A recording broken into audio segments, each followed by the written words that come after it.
Welcome back to the channel. My name is Jeff, and today I want to talk a little bit about a novel I just finished called Ship of Fools by Richard Paul Russo.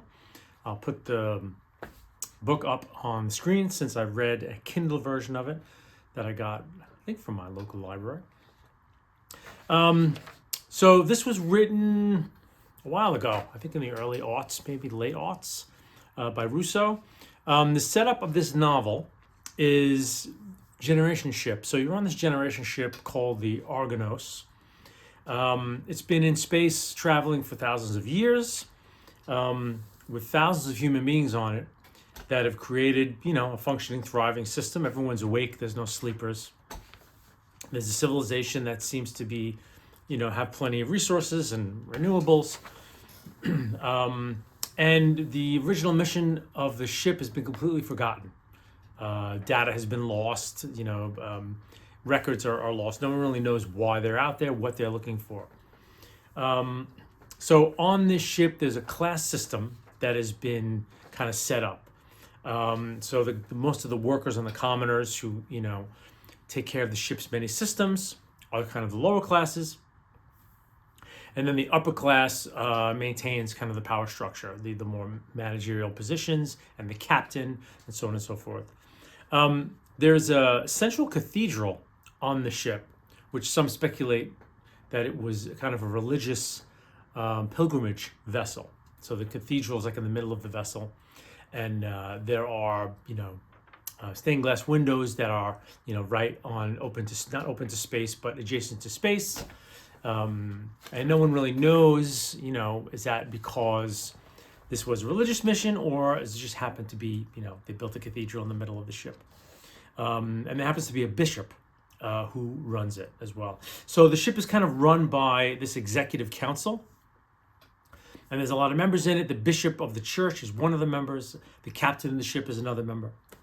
And we open with the novel. We open with this character named Bartolomeo Aguilera, and he's immediately set up as a physically challenged character. So he has a club foot, and the narrator tells us that he was born with hands attached to his shoulders, and what they had to do is surgically remove them and add a prosthetic limb, and then reattach the hands, I think, at the end. So there's connective tissue so he can use his hands, but his arms are prosthetic. Okay, an odd choice if there ever was one. And so basically, you're set up with this. The main setup here is you meet Bartolomeo. He's running around the ship doing his thing. You meet the bishop. You get a sense of the ship, and then they receive what sounds like a distress call. Classic horror setup. I mean, this purports to be kind of a horror novel in space, and it is. So they veer off course and they go to this planet, and they find the source of the distress call, and it's the beginning of the plot. There are horror elements involved and a mystery as well, which I won't spoil. So my overall thoughts on this novel, I was kind of surprised how underwritten it was.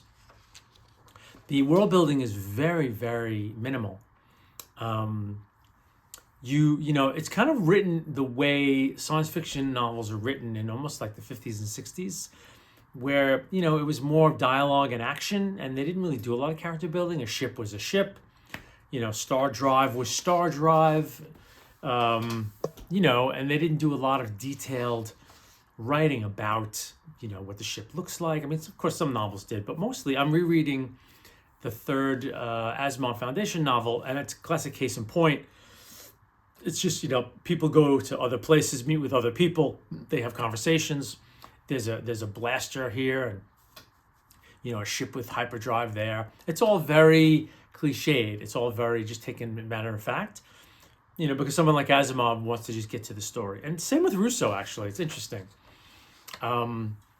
It's very written in that kind of way. I don't get a sense of this, you get you're told about this ship, and I'm fascinated by it. This massive ship, thousands of kilometers long, huge, traveling through space, but you don't get a sense of the shape of it. You don't get a sense of the interior. There are certain areas. You can go into a desert room, you can go into a jungle room. You know, there are certain kind of hydroponics where you can go into different areas to you know, these kind of virtual, they're kind of virtual, but they're kind of real places where you can get a sense of being outside or whatever.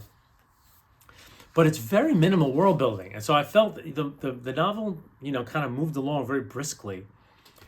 But I really didn't feel like I was there on the ship kind of witnessing this stuff. It was all very, very like 10 yards back.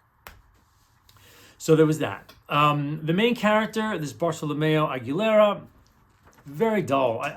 Part of me wondered if the author really didn't have much here. What he had was a concept of, you know, kind of alien, Lovecraftian kind of space horror.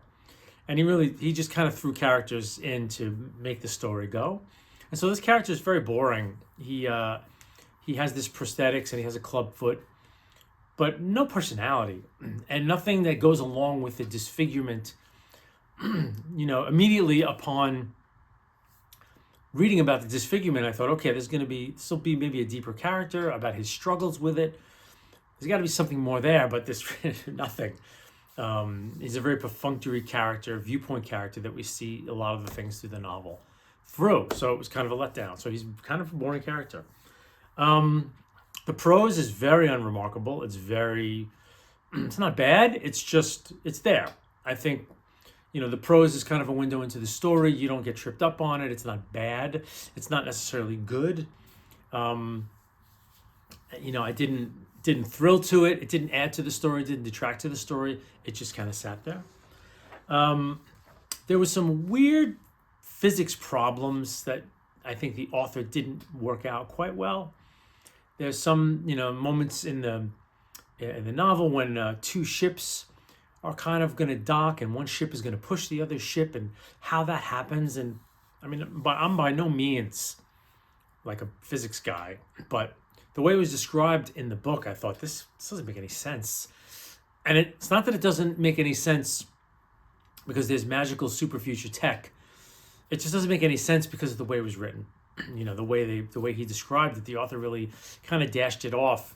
Actually, the last third of this novel, there's a lot of build up. You know, you're building up. There are these teasing horror elements in the beginning where you're like, oh, okay, they're doing like, you know, the film Event Horizon, Alien, you know, Lovecraftian.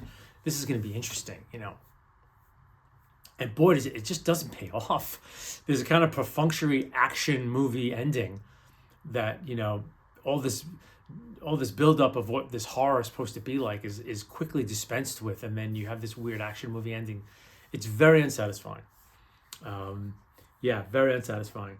And the problem, you know, the biggest problem I had with it, I think, is that it purports to be Lovecraftian. You know, whenever you have this kind of space horror, especially done in the way he sets it up a little bit, have these Lovecraftian elements of the horror is kind of otherworldly, and is it otherworldly, and what is it about? But the prose, you know, there's no mood, there's no dread, there's no sense of foreboding. He's got one or two scenes in the book that are like, oh wow, okay, that's a scene. You know, he really, that must have been something that popped in his head. You know, when he was thinking about writing the book, like, oh, I got a scene about, you know, these people seeing this thing in this place like this, and it's kind of shocking. And you're thinking like, oh, it comes early in the book, and you're like, wow, okay, this is gonna be interesting. You know, it sets up a mystery, and it definitely, you're like, okay, he's in Lovecraft, you know, country. But there's no mood, like nothing's dreading. There's no sense of dread or mysteriousness.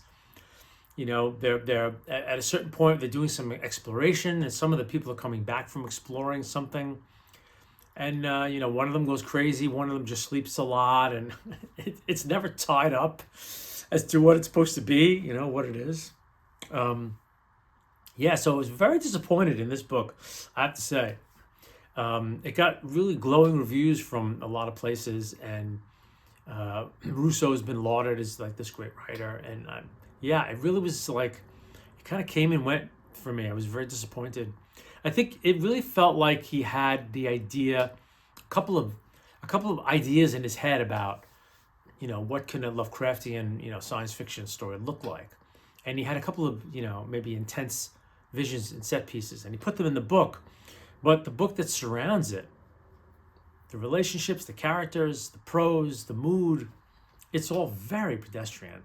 It was very disappointing, actually. When I first started it, you know, the distress signal comes quickly. There's a church on the, generation ship, and I was like, oh man, okay, they're gonna get into some stuff here. And there's some passages in the middle of the book which purports to deal with spirituality, about what it means to pray and what God means, which are great, but nothing comes after it that has anything to do with it. What they eventually have to come up against doesn't resonate in terms of the spiritual aspect of it, or the church, or nothing spooky about it. It becomes very, the enemy becomes very matter of fact at the end of the book, and you're just like, oh, okay, it's this now. They're just going to do this now. So, yeah, it was really kind of a bummer. So not much to say. Not a long post today, but not very enamored of Richard Paul Russo's Ship of Fools. C'est la vie.